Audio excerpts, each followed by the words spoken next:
What's going on, everybody? This will be a very, very short episode this week as I recorded the entire thing with no sound. So this is take 2, maybe 5, I don't know.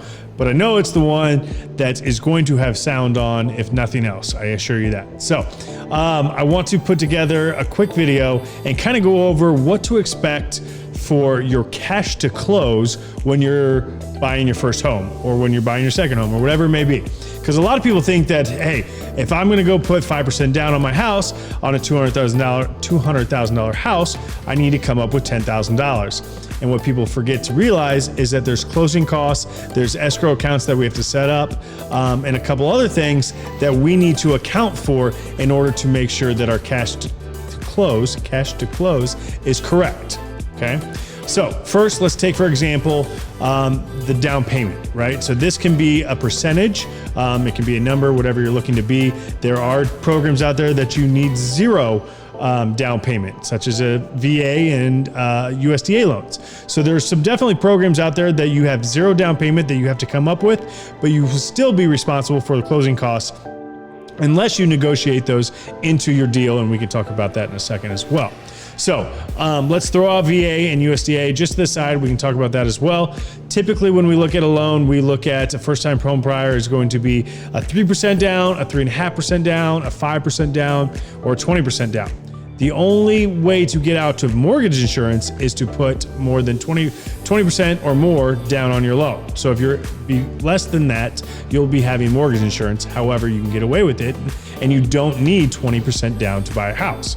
So our example that we've been using, $200,000 purchase price, we're gonna put 5% down on it, so $10,000, right? So you got 10 grand that you've got ready, you've got in your bank account, it is matured, it's not from under a mattress, that we know that we can use as our down payment and part of our cash to close when we go and purchase our home.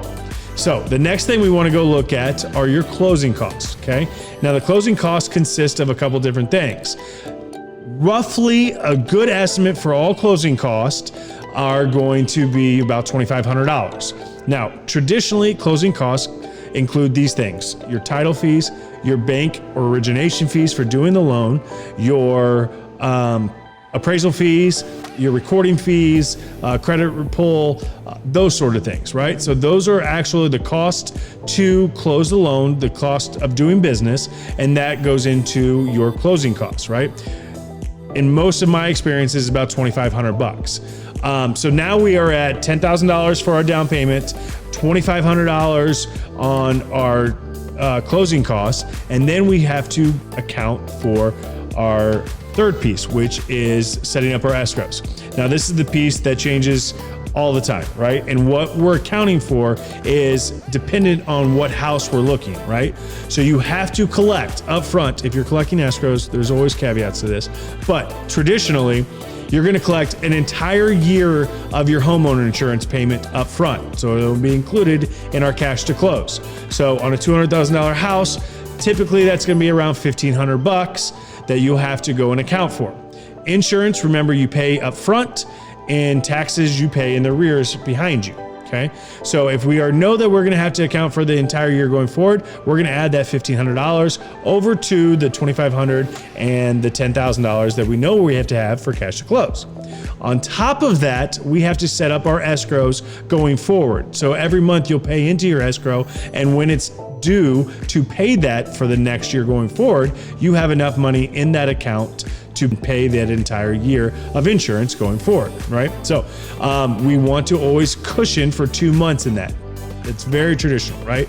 So you're gonna collect an entire 12 months plus 2 months of homeowner insurance, okay? So you got $1,500, then you're gonna have another, $220 or $240 on top of that, right? So you've got, let's say $1,750 for that, just rough estimates, right?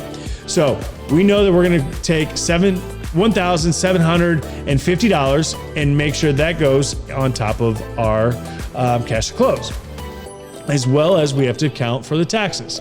So you only have to account for 2 or 3 months of taxes, but that's obviously dependent on what your tax is. In a $200,000 purchase in Kansas City, it may be around $400 a month in taxes. So let's say that you've got to account for another $800. Okay.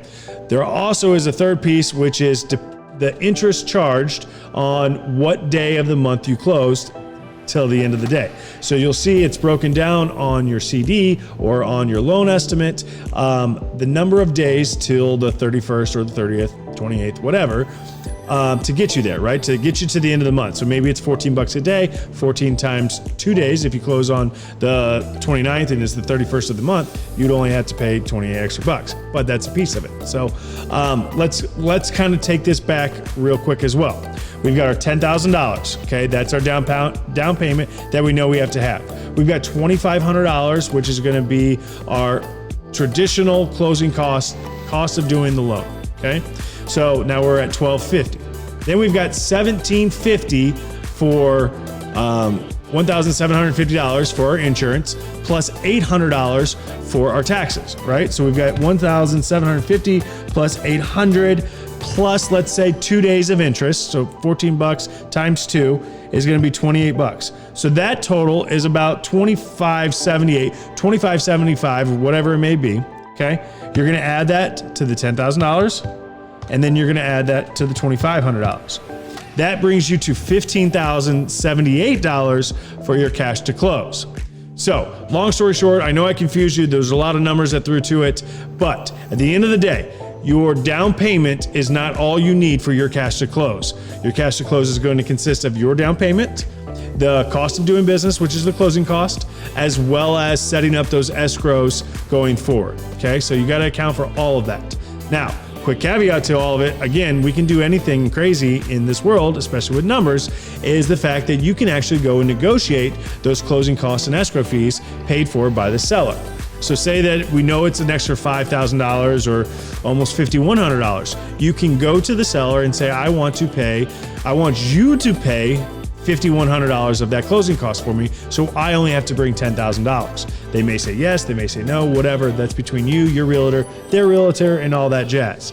Now, there is another trick. Obviously, we can possibly change the purchase price, as long as the appraisal allows it, to bring it up to maybe the 205 mark, so that you get $5,000 back. They still net the $200,000, and it allows you to only bring the down payment. So again, quick recap. Hopefully this is a fast video. Make sure you know that it's not just down payment that you have to bring for cash to close when you're buying your house. You need to accommodate for your closing costs and your earnest monies in setting up those escrows. Okay, so that's it. Let me know if you have any questions. Happy to help. Happy to go over scenarios with you. I'm here. Ciao.